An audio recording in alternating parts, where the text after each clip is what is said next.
এখন ভগ্ন বাঁহৰ হাকুৰে বিপদসংকুল যাতায়াত বজালিৰ নিত্যানন্দ মছলপুৰ সংযোগী অঞ্চলৰ ৰাইজৰ এবছৰ পূৰ্বে অহা প্ৰবল বানত সিঙিনিয়া গড়কাপ্তানি পথটো মেৰামতি নকৰাৰ বাবে যাতায়াতৰ ক্ষেত্ৰত এনেদৰে দুৰ্ভোগ ভুগিবলগীয়া হৈছে স্কুলীয়া ছাত্ৰ-ছাত্ৰীৰ লগতে অঞ্চলবাসীয়ে এখন পকী দলঙৰ বাবে বাৰম্বাৰ কাকুতি মিনতি কৰিও বিভাগৰ অকমন্যতা আৰু গাফিলতিৰ বাবে অঞ্চলটোত এখনো দলং নোহোৱাত ক্ষুভিত হৈ পৰিছে অঞ্চলবাসী।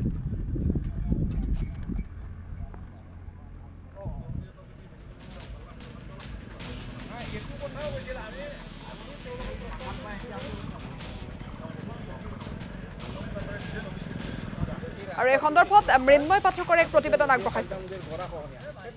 বজালিৰ পিপলাৰ এখন বাঁহৰ দলঙে আচলতে জিয়াটো ভুগিছে সাধাৰণ ৰাইজক আৰু মই এই দৃশ্য দেখুৱাইছোঁ। মোৰ তীৰ্থ হেমন্তই দেখুৱাইছে আচলতে এখন বাঁহৰ দলঙে দীৰ্ঘদিন ধৰি এনেদৰে আচলতে সাধাৰণ ৰাইজক এইদৰে দুৰ্যোগ ভোগা দেখিবলৈ পোৱা গৈছে আৰু এই মুহূৰ্তত এই ৰাইজসকল ইয়াত উপস্থিত হোৱা দেখিবলৈ পোৱা গৈছে আৰু এবছৰে কিন্তু কোনো ধৰণৰ ইয়াত যি নিৰ্মাণ কাৰ্য হ'ব লাগিছিল পকী দলঙৰ কোনো ধৰণৰ নিৰ্মাণ কাৰ্য নহ'ল আৰু এনেদৰে আচলতে এবছৰে দুৰ্ভোগ ভুগিব লগা হৈছে আৰু যোৱাটো বানত এইদৰে আচলতে বানপানী আচলতে কাল ৰূপ লৈছিল আৰু কাল ৰূপ লোৱাৰ ফলত এনেদৰে এটা পকী ঘৰকে ধৰি এনেদৰে ৱাল আচলতে জহি হৈ গৈছিল আৰু সেই সময়ত যি স্থানীয় বিধায়ক মন্ত্ৰী ৰঞ্জিত কুমাৰ দাসে ইয়াৰ খবৰ লৈছিল, কিন্তু আজিলৈকে গড়কাপ্তানি বিভাগৰ হেমাহিৰ বাবে আৰু গড়কাপ্তানি বিভাগৰ অকৰ্মান্যতাৰ বাবে এই পথটো আচলতে ৰাইজে দুৰ্ভোগ ভুগিব লগা হৈছে। আৰু মোৰ লগত এই মুহূৰ্তত ইয়াৰ গাঁৱৰ ৰাইজসকল আছে, কাৰণ এই স্থানৰ পৰাই এই নিত্যানন্দ স্থানৰ পৰাই মছলপুৰ বাক্সা বিভিন্ন স্থানলৈ এই দলংখনেৰে যাতায়াত কৰিব লগা হয় আৰু দুখনকৈ স্কুলৰো ছাত্ৰ-ছাত্ৰী আছে, দুৰ্ভোগ ভুগিব লগা হৈছে। মই প্ৰথমে গাঁৱৰ ৰাইজৰ পৰা জানিব খুজিম কেনেধৰণৰ দুৰ্ভোগ ভুগি আছে, এবছৰে কোনো ধৰণৰ কাম কাজ নহ'ল, কি ক'ব? আচলতে ইয়াত দুৰ্ভোগ মানে ইয়াৰ ক'ব নোৱাৰি আৰু ৰাইজৰ যি অৱস্থা, আৰু এই অৱস্থাৰ কাৰণে দোষী কিন্তু বিভাগীয় কৰ্তৃপক্ষ, বিধায়ক তথা অসম চৰকাৰখন। কাৰণ অসম চৰকাৰেও জানে, বিভাগেও জানে, বিধায়কেও জানে আজিলৈ এই কামখিনি কৰি দিয়াৰ কাৰণে তেওঁলোকে ইচ্ছুক নহয়। কোনোবাই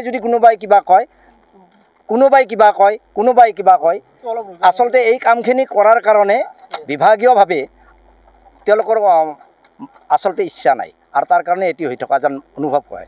আৰু আমি ভাবোঁ আমি এখন স্বাধীন গণতন্ত্ৰ দেশৰ নাগৰিক হৈ এই অঞ্চলৰ মানুহে এনেকৈ আমি দুৰ্ভোগ ভুগি থকাটো আজি অসম চৰকাৰখনৰ বাবে লজ্জাজনক। দুখনকৈ আচলতে স্কুল আছে, স্কুলৰ ছাত্ৰ-ছাত্ৰীসকল এই পথেৰে আচলতে বিপদসংকুল যাত্ৰা কৰিব লগা হয় আৰু আগত যি পকী আচলতে এখন দলং আছে সেই দলংখনো ইতিমধ্যে জহি হৈ যোৱা পৰিলক্ষিত হৈছে। আৰু এই স্থানত আহি উপস্থিত হৈছে অসম জাতীয়তাবাদী যুৱ ছাত্ৰ পৰিষদৰ কেন্দ্ৰীয় সাধাৰণ সম্পাদক।